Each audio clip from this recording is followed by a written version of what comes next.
Bem, sejam bem-vindos de volta, pessoal. Hoje estamos falando de algo que vai abalar vocês se lembrarem de como os Estados Unidos, que costumavam ser portar no cenário mundial. Aqui está a situação, em termos simples. Donald Trump emitiu um ultimato de 48 horas e antes mesmo que essas 48 horas terminassem, ele o estenco dias. Você é o homem mais poderoso do mundo. Você tem o maior exército da história, né? Você disse a um país para obedecer ou enfrentar a destruição, e então voltou atrás antes que o tempo acabasse. Foi isso que aconteceu esta semana, e cada parte disso se conecta a um padrão que vem se formando há mais de um ano. Rapidamente, um agradecimento a quem nos enviou super obrigado. Se juntou à nossa comunidade e se juntou hoje. Muito obrigado! Isso realmente me ajuda a continuar. E para os 95% de vocês que estão assistindo e não são inscritos, vamos lá. É grátis. Um toque. Façam agora. Ok, vamos ao vídeo. Voltando à campanha presidencial de 2024, a guerra na Ucrânia foi uma das questões definidoras da eleição. E Donald Trump fez uma promessa várias vezes. Ele poderia acabar com a guerra em um dia. Um telefonema para Putin, uma conversa com Zelensky e tudo estaria acabado. Milhões de pessoas votaram nele com base nessa promessa. Ele foi empossado em janeiro de 2025. A guerra continuou. O Instituto para a Economia Mundial, que monitora a assistência militar internacional globalmente, descobriu que a Ucrânia caiu cerca de 99% em 2025, em comparação com o ano anterior. A Rússia tomou mais território ucraniano em 2025 do que em qualquer ano anterior da invasão. As vítimas civis aumentaram. O New York Times relatou em fevereiro de 2026 que a guerra havia piorado para os ucranianos, apesar de tudo que Trump havia prometido. Isso não era opinião editorial. Era o que os repórteres no local estavam documentando. Trump, em 2026, carregando essa promessa quebrada, e ela está subjacente a cada movimento que ele fez desde então. No verão de 2025, Trump tornou pública a pressão real sobre Putin. Aceita um cessar-fogo ou se prepare para novas sanções duras e 100% de tarifas a quem comprar petróleo da Rússia. Isso significa ameaçar simultaneamente a China, a Índia e todas as nações dependentes da energia russa. Trump organiza uma cúpula presencial na base conjunta Elmer Richards, em Anchorage, Alaska, em 15 de agosto de 2025. Antes dessa cúpula, a Reuters relatou algo revelador com base em fontes próximas ao Kremlin. Putin duvidou da potência do ultimato de Trump. Essa foi a palavra específica usada pela Reuters. Autoridades russas acreditam que Trump não daria continuidade. Putin permaneceu focado em tomar atualmente quatro regiões ucranianas antes de considerar qualquer acordo. A cúpula aconteceu. Nenhum acordo de cessar-fogo se concretizou. Nenhum acordo. Nada a mostrar pelos voos a apertos de mão e câmeras. Trump chegou com um ultimato e saiu sem um acordo. A leitura do Kremlin foi precisa desde o início. Lembre-se disso, porque o mesmo padrão está prestes a se repetir. 28 de fevereiro de 2026 é quando o formato de toda essa história muda. Os Estados Unidos e Israel lançaram grandes ataques contra o Irã. A Rússia os condenou quase imediatamente, em uma linguagem que atingiu o limite superior da diplomacia. O Ministério das Relações Exteriores da Rússia chamou os ataques de um ato de agressão armada menos planejado e não provocado contra o Estado-membro soberano das nações, e alertou que eles corriam risco de um desastre humanitário, econômico e potencialmente radiológico. A resposta do Irã atingiu a economia global de uma forma que não poderia ser ignorada. Damasco efetivamente fechou o Estreito de Hormuz, anunciando que os navios só poderiam passar se fossem considerados embarcações não inimigas. Aproximadamente um terço de todo o petróleo bruto comercializado no mundo flui por essa passagem estreita. A China depende disso. A Índia depende disso. O Japão movimenta uma parte significativa de sua economia com a energia que flui por ele. A Europa já estava sobrecarregada pela Ucrânia. Um verdadeiro impasse global havia se instalado com a rota de energia mais importante do planeta bloqueada e todas as grandes potências observando. Antes da troca de ultimatos, algo merece um ponto final, porque esses números representam vidas humanas reais. Até 23 de março de 2026, aproximadamente 3 semanas e meia após o início do conflito, o número de mortos, com base nas contagens da Associated Press, havia atingido mais de 1.500 pessoas mortas no Irã, mais de 1.000 mortas no Líbano, pelo menos 15 mortas em Israel e 13 militares dos Estados Unidos mortos. Milhões de pessoas no Irã e no Líbano foram deslocadas de suas casas. Mais de 1.500 iranianos mortos em 3 semanas. 1.000 libaneses, 13 americanos, milhões forçados a deixar seus lugares de origem.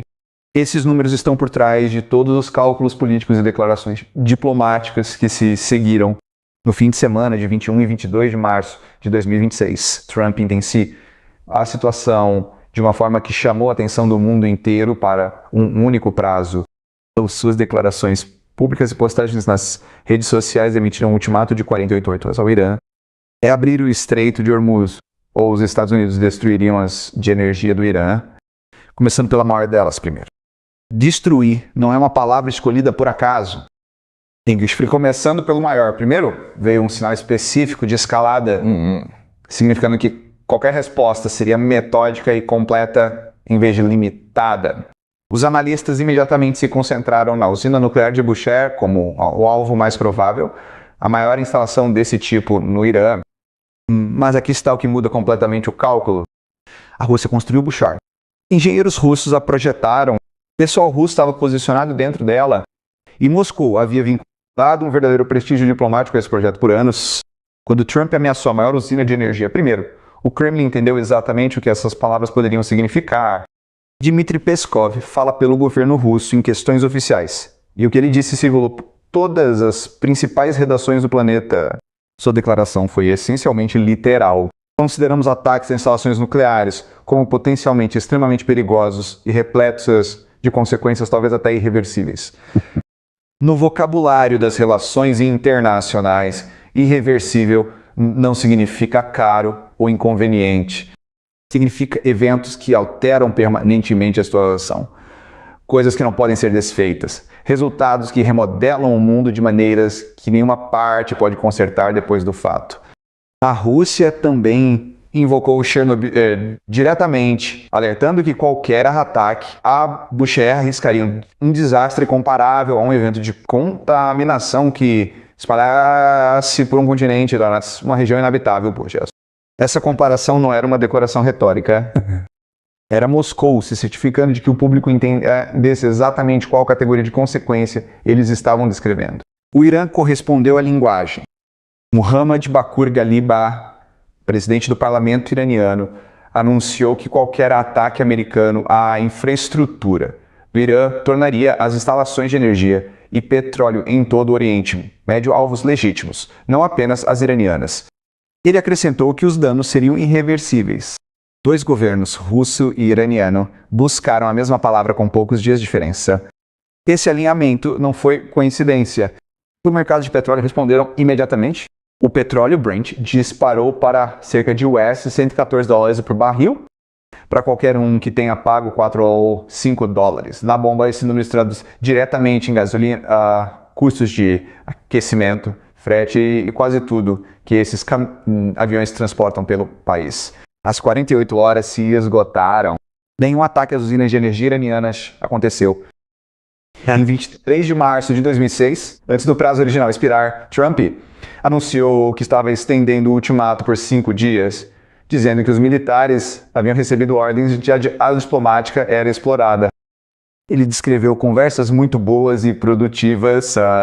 O governo do Irã e o IRGC responderam quase simultaneamente e seus relatos foram exatamente opostos. Que conversas?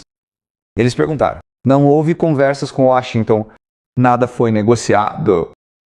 A mídia alinhada ao IRGC descreveu a extensão não como diplomacia em andamento, mas como os Estados Unidos recuando depois que o Irã deixou claro que a retaliação envolveria 2 versões completamente diferentes do mesmo momento. E os fatos por trás de ambas as versões, independentemente de qual relato você considere mais confiável, são estes. O prazo de 48 horas chegou e passou. Nenhum ataque ocorreu. O prazo foi estendido para mais 5 dias e o Estreito de Hormuz permaneceu fechado. Bloomberg apontou para a sequência difícil de contestar. Antes de emitir a ameaça de destruição, Trump disse publicamente que os objetivos de guerra no Irã foram amplamente alcançados e que uma janela estava chegando. Passar da fase de encerramento para destruir a sua maior usina de energia e depois voltar para uma extensão de 5 dias, o mundo inteiro assistir a sequência condensada numa pequena janela. Os mercados também contaram a história.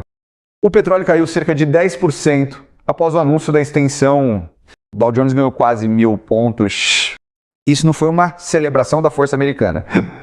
Foi um alívio por uma escalada imediata ter sido evitada, o que é outra maneira de dizer que os investidores estavam genuinamente assustados com o que os dias anteriores haviam produzido. Para a maioria das vidas das pessoas que assistem a isso, os ultimatos americanos tinham um tipo específico de peso no cenário mundial.